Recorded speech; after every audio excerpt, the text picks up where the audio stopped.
Assalamu alaikum everyone. Hope you all are doing well. I'm also fine. So let's begin our today's vlog. Kitchen से related मैंने आपके साथ बहुत amazing और unique tips share की हुई हैं। आज फिर आपके साथ इस तरह की टिप्स शेयर करूंगी किचन से रिलेटेड, जो कि ऑर्गेनाइजेशन से रिलेटेड होंगी और क्लीनिंग से रिलेटेड भी होंगी। तो आपने व्लॉग को पूरा देखना है, स्किप नहीं करना है। चलते हैं जी अपने फर्स्ट टिप की तरफ। और यहाँ पर मेरे पास काफ़ी सारे स्पाइसेस हैं और इनका जो है ना मैं एक जो है आप लोगों को ऑर्गेनाइज़ करने का तरीका बताऊँगी कि जिस तरह से हम लोग ऑयल वगैरह कुकिंग ऑयल यूज़ करते हैं और जब वो ख़त्म हो जाता है ना, तो हम लोग जो है ना ये वाला जो डिब्बा होता है ना कुकिंग ऑयल का, तो हम लोग इसको डिस्कार्ड कर देते हैं। अच्छा, मैं इस तरह से नहीं करती हूँ, मैं इसको अपने यूज़ में लेकर आती हूँ। जितने भी स्पाइसेस होते हैं वो सारे मैं अरेंज करके ऑर्गेनाइज़ करके जो है वो रख लेती हूँ। तो फिर मुझे जो है ना इस तरह मेरा टाइम भी बच जाता है और मेरे जो है ना वो मुझे पता होता है कि मैंने कहाँ पर सारे स्पाइसेस रखे हुए हैं और जल्दी से जो है ना जो भी स्पाइसेस मुझे चाहिए होते हैं वो मैं इसमें से सिलेक्ट करती हूँ और फिर मैं जल्दी जल्दी कुकिंग कर लेती हूँ। और इस तरह से सारे स्पाइसेस अच्छे से ऑर्गेनाइज भी होते हैं और एक ही डिब्बे में सारे स्पाइसेस जो है ना मैं ऑर्गेनाइज़ करके रख लेती हूँ, जैसे कि आप लोग देख सकते हैं। आप लोग भी इस तरह से कर सकते हैं। मैं इस तरह की टिप्स लेकर आती हूँ कि जो आपके लिए बहुत ज़्यादा यूज़फुल भी हों, ईजी भी हों और यूनिक भी हों, और आप लोग बहुत पसंद भी कर रहे हैं। आप लोगों के कमेंट्स बहुत मैं शौक़ से रीड करती हूँ, बहुत ज़बरदस्त आपके जो है कमेंट्स होते हैं। नेक्स्ट स्टेप के तरफ चलते हैं। जैसे हम खाना बनाते हैं ना, तो हम इसका जो चम्मच होता है ना, कफ़गीर होता है, वो हम जो है वो प्रेशर कुकर के ऊपर ही रख देते हैं।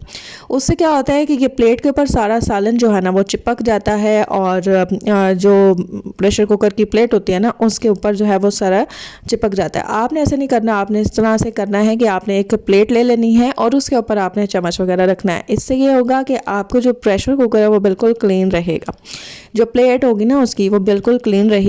और आपने इस तरह से जो है ना वो प्लेट एक साइड पे रख लेनी है और उसमें आपने चम्मच रखने हैं। चलते हैं जी अपनी नेक्स्ट टिप की तरफ। और यहाँ पर जी मैंने एक बास्केट ले ली है। अब मैं आपके साथ टिप शेयर करती हूँ। जैसे हम सब्जियाँ वगैरह काट कर रखते हैं फ्रिज में, तो आपने जो है ना उसको एज इट इज़ जो है ना वैसे ही नहीं रख लेना। आपने पहले इसमें बटर पेपर या फिर आप कोई भी, अगर आपके पास बटर पेपर नहीं है तो आप सिंपल जो पेपर होता है किसी कॉपी का पेपर आप वो ले लीजिएगा या फिर रजिस्टर का पेपर ले लीजिएगा। तो उसमें फिर आप इस तरह से सब्ज़ी काट के रखें तो ये बहुत ऑर्गेनाइज भी लगते हैं। और आपकी जो बास्केट है ना, अगर आप डायरेक्ट अपनी सब्ज़ी को रखेंगे और ज़ाहिर सी बात है कि हम लोगों ने उसको पहले तो वॉश नहीं किया होता ऑब्वियसली एंड डेफिनेटली, तो फिर जो है ना ख़राब हो जाते हैं। हमारी बास्केट जो है ना जल्दी गंदी हो जाती है। तो आप इस तरह से करके रखेंगे तो बास्केट बिल्कुल भी गंदी नहीं होगी। जितनी भी डस्ट वगैरह होगी ना वो सारे का सारा बटर पेपर के ऊपर लग जाएगा या पेपर के ऊपर लगेगा। नेक्स्ट टिप आपके लिए बहुत यूज़फुल होने वाली है। और नेक्स्ट टिप हमारी ये है कि जैसे हम रात को चपाती वगैरह बनाते हैं या सुबह में बनाते हैं, तो 2 या 3 दिन के बाद मैं क्या करती हूँ कि मैं इसको जो है वो जो हमारे पास रोलिंग पिन होता है ना, उसको मैं चकला और बेलना जो होता है इसको मैं वॉश करके जो है वो डेली रख लेती हूँ।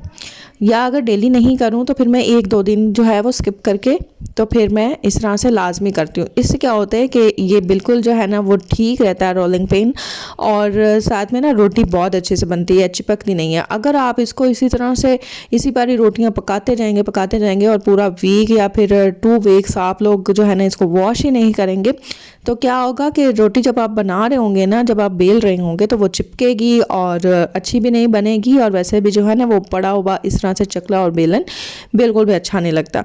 तो मैं इस तरह से इसको जो है ना वो वॉश कर लेती हूँ 1 दिन के बाद या 2 दिन के बाद। तो आप लोग भी इसी तरह कीजिएगा। और ये काम आपने करना है रात के टाइम, क्योंकि जब आपने रात का खाना खा लेना है उसके बाद तो चकला बेलना यूज़ नहीं होना।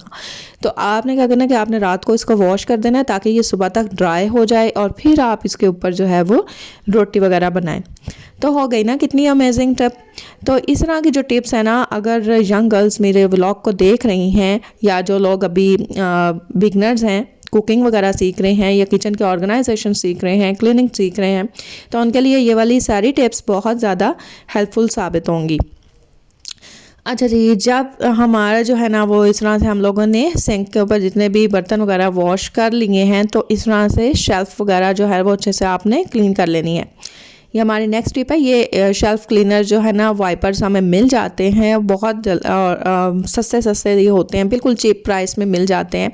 बाज़ार से भी मिल जाता है और किसी भी आपको स्टोर से भी मिल सकता है, ठीक है। हार्डली इसकी प्राइस जो है वो 100 रुपीज़ होती है। तो जैसे ही जो है आप लोगों ने बर्तन वगैरह वॉश किए हैं और अच्छे से ना आपने इसको जो है वो साफ़ कर लेना है। इससे आपकी शेल्फ़ जो है वो बहुत अच्छे से क्लीन रहेगी, पानी ठहरा हुआ नहीं रहेगा। और जी नेक्स्ट टिप आपके साथ ये है कि जैसे ही आपने जो है ना वो सारी क्लीनिंग कर ली है, तो फिर स्टोव वगैरह को भी क्लीन करना होता है। तो आपने क्या करना है कि यहाँ पर जो है ना सिंक के एरिया पे यहाँ पर आपने कुछ चीज़ें रख लेनी है। जैसे कि आप लोग देख भी रहे होंगे कि यहाँ पर शेल्फ़ क्लीनर वाइपर भी है और साथ में जी शेल्फ़ क्लीनर स्प्रे भी बना कर रखा हुआ है। तो वो सारी चीज़ें मैंने यहीं पर रखी हैं। नेक्स्ट टिप हमारी ये है कि जैसे ही आपने रात के बर्तन वगैरह वॉश किए हैं ना, तो आपने सिंक को इसी तरह डर्टी नहीं छोड़ना है। ज़ाहिर सी बात है, डेली हम बर्तन वॉश करते हैं, दिन में 3 दफ़ा भी, 4 दफ़ा भी, और बर्तन ऐसी चीज़ है कि जो आप बार बार वॉश करने पड़ जाते हैं आपको। तो आपने क्या करना है कि आपने सिंक को डेली रात में इस तरह से क्लीन करके फिर ही सोना है। तो इससे क्या होगा कि आप सुबह जब उठेंगे तो आपका किचन बहुत ज़्यादा नीट एंड क्लीन भी होगा, सिंक भी नीट एंड क्लीन होगा, आपके काम भी जो है ना कम होंगे। क्योंकि अगर आपने रात में ही क्लीनिंग की हुई है ना, तो फिर सुबह आपका काम जो है ना वो बहुत कम होगा और किचन भी आपका बहुत नीट एंड क्लीन रहेगा। यहाँ पर आप सिंक देख सकते थे कैसे चमक रहा था। नेक्स्ट टिप हमारी ये है कि देखें, हम लोग रोटी वगैरह बनाते हैं और मैंने अक्सर लोगों को देखा है कि वो ना बिल्कुल भी कवर नहीं करते, ना ही चकले को कवर करते हैं और ना ही बेलन को कवर करते हैं। तो आपने क्या करना है, ऐसे नहीं करना है। आपने इसको जो है वो ज़रूर जो है ना कवर कर लेना है, जैसे कि मैं कर रही हूँ। इस तरह से बैग्स भी मिल जाते हैं और साथ में जी आप किसी शॉपर वगैरह में भी कर सकते हैं, पॉलीथीन बैग्स भी मिल जाते हैं। तो आपने क्या करना है कि इस तरह से जो है वो हर किसी के घर में ये चीज़ें मौजूद होती हैं। आपने जो है ना इसको कवर करके रखना है। इससे ये होगा कि रात के टाइम जो किचन में लाइट्स तो ऑफ होती हैं, तो मॉस्किटोज़ वगैरह या फिर जो है चूंटियाँ वगैरह और इस तरह से ना कीड़े मकोड़े नहीं आएंगे। और अगर आप इसको इसी तरह जो है वो अनकवर्ड रखेंगे ना, तो फिर क्या होगा कि वो सारी चीज़ें इसके ऊपर से गुजरेंगी और आपने इसके ऊपर रोटी बनानी होती है, तो ये चीज़ें बिल्कुल भी अच्छी नहीं लगती हैं। इस तरह से कवर करके जो है ना वो रखें। नेक्स्ट टिप हमारी जो है वो भी बहुत यूज़फुल है और स्टोव की क्लीनिंग जो है ना वो मैं इसको जो है हमेशा साफ़ रखती हूँ। मैंने कभी भी इसको गंदा होने नहीं दिया, लेकिन आप लोगों को दिखाना होता है तो फिर हमें थोड़ा बहुत जो है ना गंदगी करनी पड़ती है। ये मैंने क्लीनर जो है वो बनाकर रखा हुआ है अपने घर में, और ये क्लीनर जो है ना मैं आपको बताती हूँ कि इसमें मैंने क्या क्या ऐड किया। इसमें मैंने बेकिंग सोडा ऐड किया, लेमन मैक्स लिक्विड ऐड किया है और इसमें मैंने सिरका ऐड करके और फिर थोड़ा सा इसमें मैंने पानी ऐड किया है। तो ये वाला जो क्लीनर होता है ना, ये मेरा 3 वीक्स के लिए जो है ना इनफ होता है। इसी के साथ जो है वो मैं रात में जो है वो करती हूँ, स्टोव की क्लीनिंग भी करती हूँ, शेल्फ्स की क्लीनिंग भी करती हूँ। तो ऐसे जो है इसको स्प्रे किया जस्ट, और फिर जो है ना वो किसी भी जो है वो आप कपड़े के साथ जो है ना इसको वाइप आउट कर लें। तो बिल्कुल जो है ना अच्छे से हम इसे क्लीन करेंगे। और यहाँ पर आप देख सकते हैं कि कैसे हमारा जो है स्टोव कितना शाइन कर रहा है। तो ये छोटी छोटी टिप्स होती हैं जो कि आप लोगों को फॉलो करनी चाहिए, और डेली जो है ना आप लोग इन टिप्स को फॉलो करके ना गोल्ड मेडल भी हासिल कर सकते हैं अपने ख़ानदान वालों की तरफ से। आपकी फैमिली आपको बहुत अप्रिशिएट करेगी अगर आप ये छोटी छोटी टिप्स का जो है ख्याल रखेंगे और इनको फॉलो करेंगे। नेक्स्ट टिप आपके साथ शेयर करती हूँ। यहाँ पर जी हमारे पास जो है ना ऑयल होता है, कुकिंग ऑयल, और हम इसको यूज़ करते हैं। इसकी जो कैन होती है ना, क्या होता है कि ये जो है वो अगर आप इसको वैसे ही रखेंगे ना तो ये ख़राब हो जाएगा ना, ऑयल सारा बहेगा। तो आपने क्या करना है, इसके अंदर जो है वो कोई भी कपड़ा लगा दें, सेट कर दें और फिर इसको क्लोज़ करें ना इसके लिड को। तो फिर आप देख सकेंगे कि जितना भी ऑयल होगा वो इसी कपड़े के ऊपर लगेगा, वो बिल्कुल भी जो है ना बिल्कुल भी बहेगा नहीं और आपकी कैन ख़राब नहीं होगी। नेक्स्ट स्टेप ये है हमारे पास कि हमारे पास इस तरह से स्पून्स होते हैं और फोक्स भी होते हैं, नाइफ्स भी होती हैं। तो हम लोगों ने ना उनको ऐसे ही ना सारे जो होते हैं ना नाइफ्स वगैरह या हमारे पास फोक्स नाइफ्स होते हैं तो उनको हम ऐसे ही रखते हैं। तो आपने इस तरह से ऑर्गेनाइज करके रखना है। ये छोटे छोटे टिप्स हैं, आई होप आपको पसंद आई होंगी। अल्लाह हाफिज़, टेक केयर, बाय।